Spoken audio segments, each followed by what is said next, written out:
गिबि गिबियावनो आङो बर' थुनलाइ आफादनि सासे नेहाथारि जानानै गोदान बोसोरनि बयनिबो हामलायथि बावहरग्रोनाय जाबाय। दिनै बे नोंथांमोननि ससियेल मिडियानि गेजेरजों माखासे बाथ्राफोर रायजो राजा जोंनि बर' जाथिनि रायजो राजाफोरनो फोरमायनांगौ बाथ्रा दंखाय आङो बेवहाय ससियेल मिडियायाव नुजाथिदों। दा नोंथांमोना बयबो मिथिखाबाय जानांगौ जे जोंनि मुंदांखा गेदेमा देंखोगिरि अरुन नार्जारी बिथाङा बावैसो सिगां 10 एप्रिल खालि रुंसारि जानानै थांबाय। दा बेनिनो श्राद्धखौ खुंफुंनो थाखाय जोंखौ मोनसे खुंफुं आफाद दाफुंनानै होदों। दा जों खामानिखौ मावगासिनो दङ, सान हर मावदों। जिहेथु जों 10 दिन 12 दिनल' समाय मोनोखाय एसे खस्थ'बो जादों आरोखि। जाय हक जोङो बेवहाय थाखा फैसानि एसे प्रब्लेम जों फेस जानो गोनां जादों। खारन माने जोङो बहुद मानसिफोरनाव जोङो थांनो गोनां जाबाय, जायनि थाखाय जोङो जोंनि बे लाइजामफोरखौ इनभाइटेसन कार्डखौ जोङो मानसिफोरनो बिलाइनो समखौनो मोनाखिसै आरोखि।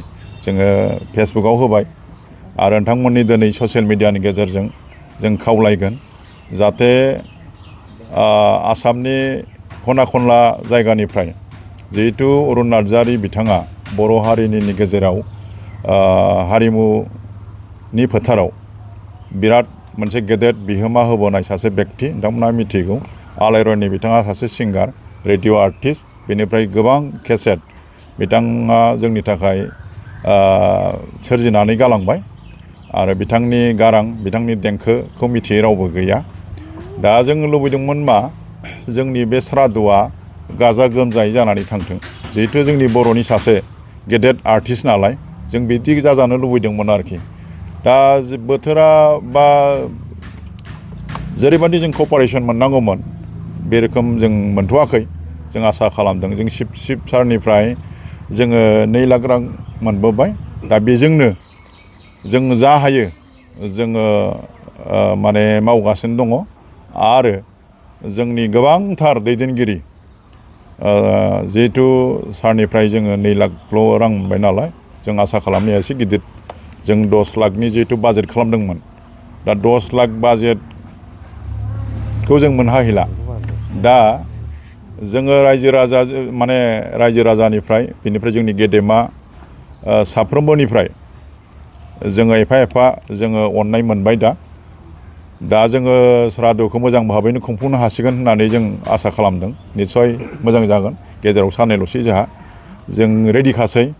ओंखायनो आं रायजो राजाफोरखौ खावलायदों जोंनि गासैबो बर' माहारियारि आफाद जेरैहाय बर' थुनलाइ आफाद, दुलाराय बर' हारिमु आफाद, दुलाराय बर' फरायसा आफाद, बर' सिने आर्टिस्ट एस'सिएसन आरो जोंनि माने आइजो अनसाय आफाद, माने जा आफादफोर दङ बिथांमोननि प्राइमारि लेभेलनि, डिस्ट्रिक्ट लेभेलनि, साब डिभिजन लेभेलनि जेसेबांनाखि आफादफोर दं आं बिथांमोनखौ खावलायगोन बिथांमोना जोंनि बे सारादु खुंफुंनायाव माने जोंनि खुंफुंनाय जे हाबाफारिफोर दङ बे हाबाफारियाव बाहागो लानानै जाहाथे जोंनि बे सारादु खुंनायखौ गाजा गोमजायै जाहाथे साक्सेस बा जाफुंसार होनायाव मदद होयो बेखौनो खावलायबाय। जोङो लाइजामखौ हयथ' मोनहोनो हाजोबहैयाबो जानो हागौ आरोखि, जिहेतु जोंनि आखायाव साननैल'सै नालाय। दा बेनिखायनो खावलायखादों नोंथांमोना लाइजाम मोनाब्लाबो जाहाथे बयबो गावनिनो मानसि होननानै जोंनि बर' हारिनि सासे हारिमु फोथारनि सासे अलंबार होननानै सासे बिराद कन्ट्रिबिउसन गोनां सासे सिंगार हिसाबै बयबो जाहाथे जेबो दिदाबद खालामाबालानो बे श्राद्धआव फैनानै बिथांनि सावमुआव जाहाथे बिबार बारसे बावफैयो, बिथांनि गासै हाबाफारियाव जाहाथे बाहागो लाफैयो। जोङो ओरैनो गोबांथार जोंहा बाव हाबाफारि गैया। जोङो फुंबिलियाव बिथांनि सावमुआव जोङो बिबार बावगोन आरो बेखौ बावजेनगोन जोंहा बिथांनिनो अनजालि बिसि उर्मिला नार्जारी। बेनिफ्राय जोंहा दङ 9:30 जग्य होनाय, माने ब्रह्म धोरोमनि जे जग्य, बे जग्यनि गेजेरजों जोङो इसोर गाबज्रिगोन। बेनिफ्राय 11 बाजियाव बिसम्बि बेखेवगोन बिथांनि लाइभ स्केट्सखौ लानानै जों माखासे जों मोनसे बिसम्बि जायनि मुङा देंखोनि अलंबार नङा होमबा जों बेखौ जोङो प्रिन्ट खालामबाय बेखौ जोङो ओइदिनखालि जों बेखेवगोन जोंनाव सोर सोर आलासि फैयो गेदेमा आलासि जोंनि बिटिसिनि मानगोनां जोंनि हाग्रामा सारखौ जों आसा खालामदों गाहाय आलासि हिसाबै जों लादों बिथांखौ जोङो लोगो मोनाखैब्लाबो कमिउनिकेसनखौ जों खालामगासिनो दं जों आसा खालामदों बिटिसिनि मानगोनां चिफ हाग्रामा महिलारिया निस्सय बे हाबाफारियाव नुजाफैगोन जों बेखौ बयबो हास्थायदों रायजो राजाफ्रा बिनिफ्राय जोंहा आलायारन फिल्म बेखौ दहाय जोंहा मावफुं आफादनि खुंफुं आफादनि आफादगिरि मासिगिरि बिथां जगेश्वर ब्रह्मआ फोरमायबाय जोङो बे जोंनि आलायारन सिनेमा बर'नि प्रथम फुल फिसार फिल्म नङा होमबा बेखौ जोङो दिन्थिगोन आरो बिनि बिबानखौ लादों जोंहा जोंदाव बड'सा बिथाङा फैनानै बेखौ दिन्थिगोन बेनिफ्राय मोनाबिलिथाराव जोबथारनाय हाबाफारि दं हिसाबै दङ जोंहा जिहेतु बिथाङा 68 इयार्स कमप्लिट जाबाय दिनैनि दिनाव दा जोङो 68 आलारि बाथि सावनो जोङो बिथांनि सावमुआव मोनाबिलि समाव सावनानै जों आर'ज खालामगोन आरोखि जोङो बेवहाय बर' थुनलाइ आफाद थाबाय जोंहा दुलाराय बर' हारिमु आफाद थाबाय फरायसा आफाद थाबाय बर' सिने आर्टिस्ट एस'सियेसन थाबाय आरो बयबो न'खरनि बयबो थाबाय जोङो जयैनो बिथांनि गोजोन जिउमानि थाखाय जों इसोरनाव आलारि बाथि सावनानै आर'ज गाबगोन आरोखि जों जोबथारनायाव आं खावलायस्रादों जाहाथे बयबो जेबो सानालासे जेबो माने गोनो गोथो सानालासेनो जाहाथे बे हाबाफारियाव बयबो लैहोर लैहोर फैनानै जाहाथे बाहागो लाफैनानै जोंनि बे सानसेनि हाबाफारिखौ गाजा गोमजायै जाहाथे जाफुंसार होयो बेनि थाखाय आङो आखाइ खबजोबनानै गासै रायजो राजाफोरखौनो आं खावलायहरबाय गोजोन्थों खुलुमबाय बे समाव दुलाराय बर' हारिमु आफादनि जानानै आं फंनैसो रायजोफोरनिसिम खावलायनो सानदों जोंनि लेजेन्डारि सिंगार मुंदांखा देंखोगिरि सुजुगिरि रुंसारि अरुन नार्जारिया थांनाय 10 अक्ट'खालि बे बोहैथि दाननि 10 अक्ट'खालि रुंसारि जानानै थांबाय थ' बिथांनि श्राद्धखौ जों बर' माहारियारि माखासे आफादफ्रा ज' जानानै हारिमु आफादजों लोगोसे बर' थुनलाइ आफाद बर' सिने आर्टिस्ट एस'सियेसन बर' टेलिभिसन आरो radio and television artist association ज' जानानै गाजा गोमजायै बे श्राद्धखौ खुंनो लाहार फाहार खालामनाय जाहैबाय दा ओइदिनखालि बे श्राद्धआव नुजाफैनानै जोंनि बे मुंदांखा देंखोगिरि एबा मेथाइ सुजुगिरि बिथांखौ मान होनो थाखाय बारसेसो बिबार बारफैनो थाखाय श्राद्धआव लोगो लानानै बे श्राद्धफोरखौ जाफुंहोनो थाखाय आं दुलाराय बर' हारिमु आफादनि आफादगिरि जानानै रायजो राजा बयनिसिम आं खावलायहरबाय बयबो गेदेमाफोरखौ रायजो राजाफोरखौ बे मुंदांखा देंखोगिरिखौ बिबार बारसे बावनानैब्लाबो मान होफैनो थाखाय आरो बे प्रग्रामखौ जाफुंहोनो थाखाय आङो बे समाव बर' हारिमु आफादनि जानानै आं रायजो राजाफोरखौ खावलायहरबाय बर'नि जेसेबां माहारियारि संगठनफोर दं बयनिबो दैदेनगिरि मावथिफोरखौ सोद्रोमाफोरखौ गोरों गोराफोरखौ लैहोर लैहोर नुजाफैनानै फुंनि 22 अक्ट'खालि जानो गोनां फुंनि 9 बाजिनिफ्राय जागायजेननाय जागोन बे 9 बाजिनि सिगांनो बे तुलसिबिल गामिनि गावनि आंगो न'आव खुंनो लानाय बे श्राद्धआव बयखौबो नुजाफैनानै बाहागो लाबोनो थाखाय आङो खावलायबाय रायजो राजाफोरखौ गेदेमाफोरखौ गोरों गोराफोरखौ आरो लोगोसे दुलाराय बर' हारिमु आफादनि सिङाव थानाय जेसेबां जिल्ला कमिटिफोर दं आनसलिक कमिटिफोर दं बिनि गासै दैदेनगिरि मावथिफोरखौ आरो बिथांखौ मोजां मोनग्रा अनग्रा सिबिग्रा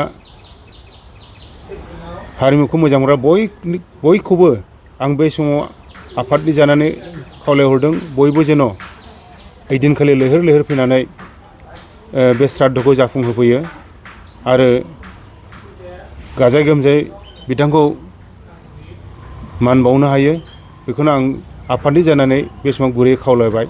एसेनोसै, गोजोन्थों। दिनैहाय आदा अरुननि न'आव जे थैनायनि सोमोन्दै बा थैनायखौ लानानै जोङो श्राद्धनि खालामनांगौलाय बाहाय नुजाफैदों बर' साहित्य सभानि आफादगिरि नेहाथारि आरो दुलाराय बर' हारिमु आफादनि बारग' आफादगिरि जगेश्वर ब्रह्म आरो हारिमुनि आफादगिरि आरो आं दिनै सासे बर' रेडिअ' एन्ड टेलिभिसन आर्टिस्ट एस'सियेसननि नेहाथारि जानानै बेवहाय आदा अरुननि बे श्राद्धनि सोमोन्दै फंसे बुंनो सानदों। बेवहाय जोबोद मोजां बाथ्रा, जों दिनै समस्त बर' जाथिनि संगठनफ्रानो खौसे जानानै जे आदा अरुन नार्जारिनि जे श्राद्धखौ खुंनो आखायाव लादों, बियो बिराद गोजोनथाव बाथ्रा। आरो बियो बे मेसेजआ जाहाथे दुलाराय जोंनि हारिनि गेजेराव जाहाथे सारलायो, जों आर्टिस्टखौ माबायदि मान होनांगौ आरो आर्टिस्टआ माबायदि जानांगौ, आरो थैखांनायनि उनाव जों आर्टिस्टखौ जोंनि आर्टिस्टखौ माबोरै अननांगौ, थैनायखौ माबोरै जोङो मान बावनांगौ, बेखौ जों बेहाय रायखांजोब्बाय। आं बारा बुंनांगौ सानाखिसै। दा जोंनि आदाया रेडिअ' आर्टिस्ट एस'सियेसनाव जेब्लासिम बियो हाबदोंमोन, बिथाङा सानसे सम नेहाथारिनि बिबान मोनदोंमोन होननानै आं मिथिगौ। मानो होनबा आं बिथांनि एसे उनावसो आर्टिस्ट एस'सियेसनाव हाबनो हादों। दा बेवहाय बिथाङा गाव थानाय समाव आंखौ गोबां बाथ्रा बुंलांदों आरो अनलांदोंबो। बेफोर बाथ्राफ्रा आंनि गोसोआव दङ। आं मोनसे बाथ्राखौ बुंनो सानदों जे थांनाय मेनि 30 तारिखआव बिथाङा माने फंसे बाथ्रा बुंदोंमोन आंखौ जे नोंथांनि नैबे नाजानाय जे 50,000 करि होनो हानाय बे बाथ्राखौ बिराद मोजां मोनदों आरो भबिष्यतआव आरो बे जालांबाय थाथों बिथाङा आंखौ बुंदोंमोन। लास्टआवहाय 15 आगस्टआवहाय आरो जोंना अल रेडिअ' आर्टिस्ट एस'सियेसननिफ्राय मोनसे जोंहा मानगिरि शिब प्रमद सारनिफ्राय जोङो अनसुंथाइ मोनदोंमोन। बेयो जाहैबाय बेबो 50,000 करि मोनदोंमोन। दा बेवहाय बिथाङा आंखौ फंसे बाथ्रा बुंदों जे फंबाय, नोंनि जे मोनहोनो हानाय 50,000 आंनि मुलि बायनायनि थाखाय बिराद हेफाजाब होगोन। बियो आं नोंखौ बावनाय नङा। बे आंनि थाखाय बिराद नोंनि थाखाय माने नाजानायाव मोननाय, बेखौ आं बावा। बे खोथाखौ आंखौ बुंबाय थादों। बेवहाय आं माने गाबनोबो ओंखारदों जे मुलि बायनाय होननाय लोगो लोगोनो आं सानबाय देहाया मोनसे माबा हयथ' बेहा माने गोजोननाय गैला, माबा मोनसे जाथावथाव जाबाय, बेखौ आं सानना लादों। जायनि थाखाय जोङो आदा अरुना जोंनि समस्त बर' जाथिनि सासे आर्टिस्ट, सासे गोख्रों आर्टिस्ट, सासे रोंगौथि आर्टिस्ट। बियो दिनै हारिमुबो सालायलांदों, आर्टिस्ट एस'सियेसनबो सालायलांदों आरो गोबां केसेट बानायदों होननानै जों मिथिगौ। आरो बिथाङा ओरैनोबाबो लेंहरनाय बे प्रग्रामफ्राव बिथाङा आग-भाग लायोमोन। आं थाङा, आं फैया, बिदि बाथ्राखौ मोनफेराखैमोन, बुङामोन। आंबो गोबां आदाखौ लेंहरनो मोनदों। आरो बिथांनि जे मिलौदो देंखो, बे मिलौदो देंखोखौ जोङो दिनै सिनेमायावबो खोनानो मोनदों। दिनैहाय गोबां केसेटबो बानायलांदों, बेफोरखौबो जों बुथुमनानै लानो हादों। आंनावबो बे केसेटआ दं माखासे। दा बेवहाय दा समस्त जों मिथिगौ जे आदा अरुना गावनिल' मावाखै, समस्त बर' जाथिखौनो दिनै बियो गावनि मेथाइजों दैदेनलांदों, मोजां गोख्रों बोसोन होलांदों। दा बेनि थाखायनो आं बिथांखौ गोबां माने मानियो आरो साबायखर बावो। बिथाङा थैनानै थांब्लाबो जाहाथे बिनि नामा बर' जाथिनि गेजेराव गोसारनानै थाथों। आरो आङो नैबे मिडियानि गेजेरजों दिनैनि बे फैगौ 26 तारिखआव बिथांनि श्राद्धआव आंनि आफादनि दुलाराय बर' रेडिअ' टेलिभिसन आर्टिस्ट एस'सियेसननि जेसेबांनाखि मावथि बिथांमोन दं बा जोंनि मेम्बार्सफोर दङ, बिथांमोना जेरावखि थाया मानो, जि जायगायाव थाया मानो, नैबे आदा अरुननि थुरसिबिलनि न'आव फैनानै ओइदिनखालिनो बिबार बारसे बावनानै होफैनो थाखाय आं बयखौबो खावलायबाय। आरो बिथांमोना लैहोर लैहोर फैनानै जाहाथे गावनि आंगोनि आर्टिस्टखौ जे खनगिरि बिथांखौ दोंसे माने बिबार दोंसेजोंबाबो बिबार मालाजोंबाबो जे फंसे जोङो बिथांनिखौ बावनो हायो, बिथांनि आथिङाव जों फोनांनो हायो। बेखौनो आं खावलायहरबाय जाहाथे बयबो लोब लोब फैनानै बे ओइदिनखालिनि श्राद्धआव नुजाफैनानै जाहाथे बयबो बिथांनो मान बावो। बेनो आंनि दिनै जोबथा बुंथिनाय।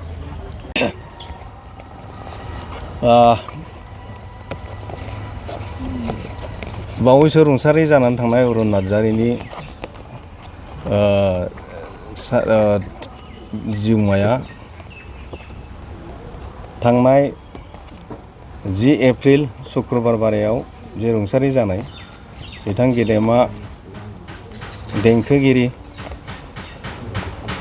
जोबोद मिलौदो देंखो बोनो हानाय हाग्रा बिथां अरुन नार्जारिया जे जोंनि बे मुलुगनिफ्राय आनज्रायलांबाय हरखाबै। दा बिनि जोंनि समाजनि नेम बायदियै जे दसा गारनाय 10 दिनजों बेखौ खालामखांबाय दाखालि 19 एप्रिल खालि। दा फैगौ 26 तारिखआव बा 26 एप्रिलावहाय बिथांनिनो जोबथा बिदाय बा सारादु जानो गोनां दं।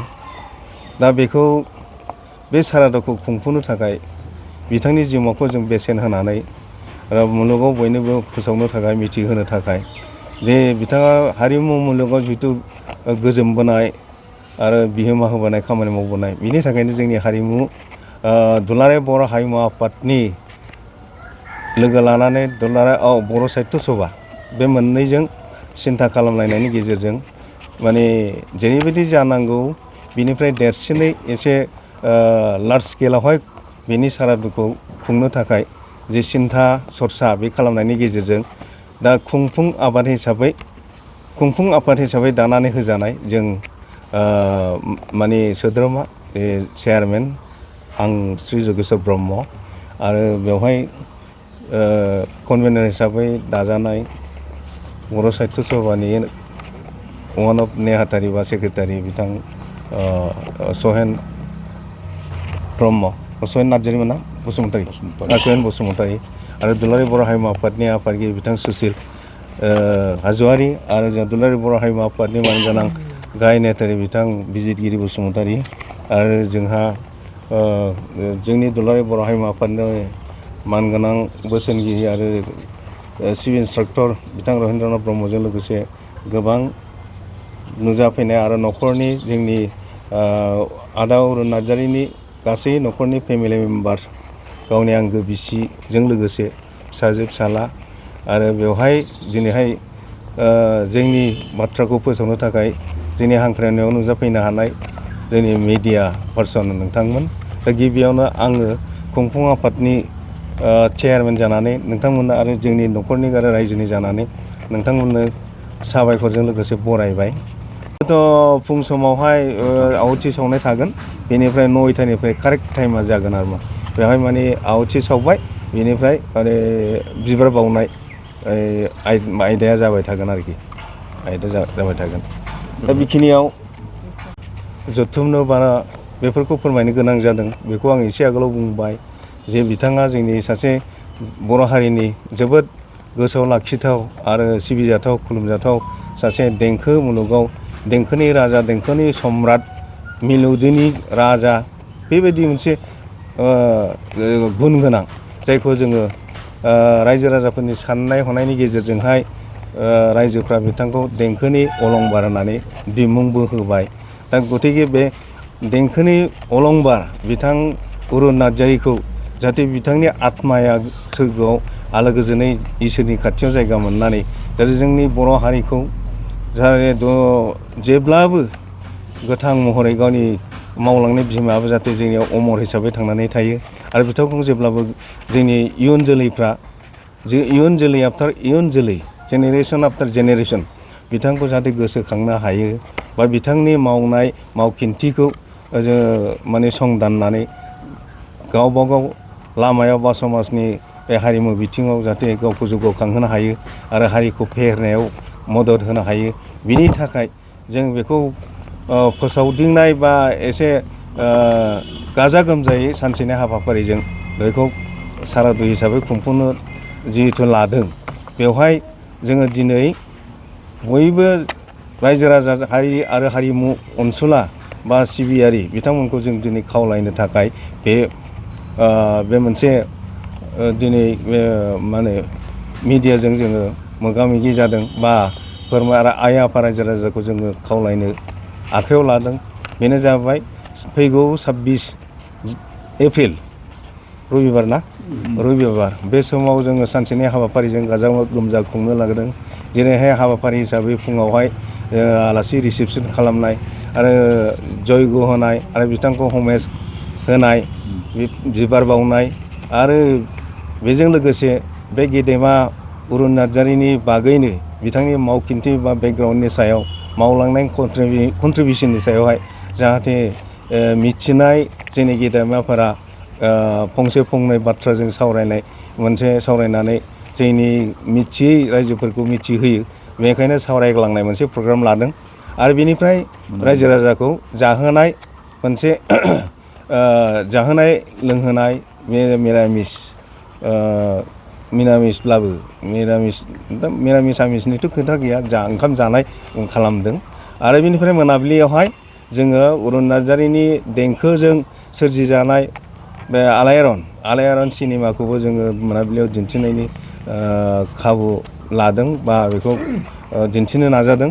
दा बेबायदिनो माखासे गोनां गेदेमा मानसि सुबुंफोर फैनायनि गेजेरजों आरो बिथांमोननि सावरायनायनि गेजेरजों एसे मेहेरगोनां जागोन। बेनिखायनो जोंनि गासै हारि आरो हारिमुखौ मोजां मोनग्रा रायजो राजा आरो जोंनि गुबुन गुबुन गौथुम बा जातीय संगठन आफाद जेरैहाय जोंनि दुलाराय बर' हारिमु आफाद, बर' साहित्य सभा, दुलाराय बर' फरायसा आफाद आरो जोंनि बर' सिने आर्टिस्ट एस'सियेसन आरो बर' radio and television artist association आरो आइजो अनसाय आफाद आरो ओरैहाय बर' समाज आफाद, गावबुरा समाज आरो ट्राइबेल संघ आरो राइटार्स एकाडेमि, आइजो राइटार्स एकाडेमि आरो गोबां मख'थ्र'नो हायै जोंनि हारियाव जायफोर दल संगठन जाथिनि हाबा मावग्रा बिथांखौ मोजां मोनग्रा हारि सिबिग्रा